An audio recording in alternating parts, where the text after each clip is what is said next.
You know, there's a very peculiar thing that happens to people who have undergone what we might call a spiritual awakening. They find that crowds, gatherings of people, what we would ordinarily think of as perfectly normal social situations, become extraordinarily difficult to navigate. And I don't mean difficult in the sense of social anxiety or shyness, though it might appear that way from the outside. I mean something far more subtle and far more profound. When you wake up, when you see through the game that most people are playing, when you recognize that the emperor has no clothes, you begin to experience crowds in an entirely different way. It's rather like being the only sober person at a party where everyone else is intoxicated. You can see what's happening with a clarity that's almost painful, while everyone around you is completely absorbed in the drama, completely identified with the performance. Let me describe what this actually feels like, because it's quite remarkable. When a spiritually awake person enters a crowd, the first thing they notice is the noise. And I don't mean just the physical noise, though that's certainly part of it.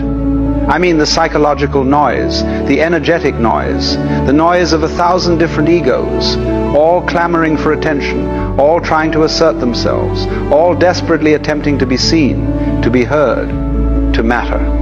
It's like walking into a room full of radios, each tuned to a different station, all playing at maximum volume, and the awake person can hear all of it simultaneously.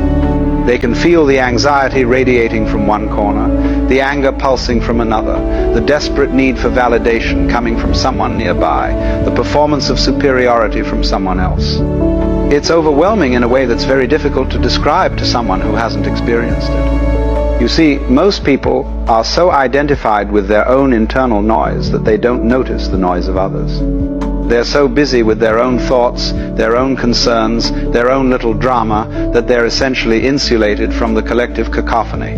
But the person who has awakened has in a sense dropped their own noise, or at least learned not to identify with it, and so they become extraordinarily sensitive to the noise of others. It's rather like what happens when you stop talking yourself. Suddenly, you can hear what everyone else is saying. And when you're in a crowd, what you hear is not particularly pleasant. You hear fear masquerading as confidence. You hear emptiness pretending to be fullness.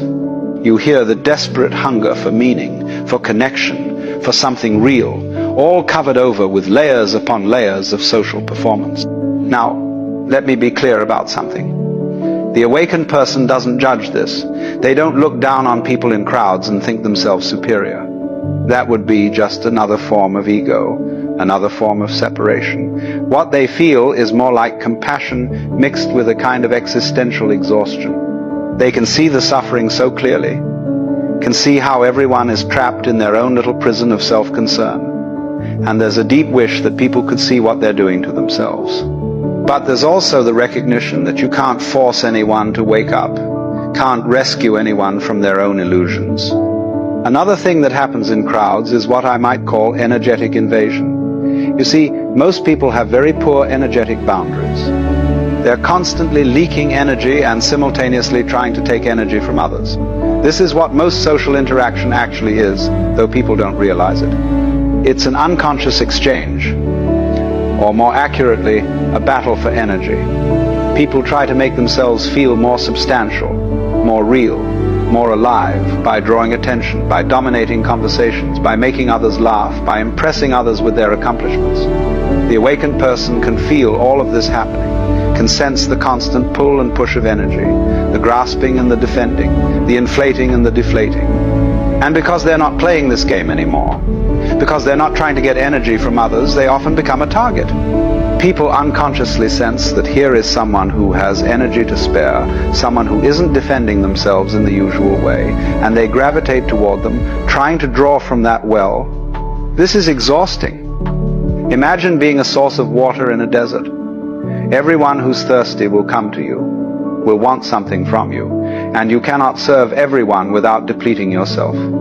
And so the awakened person often needs to withdraw, needs to protect their energy, not out of selfishness, but out of simple self-preservation. There's also the matter of authenticity, or rather, the lack of it.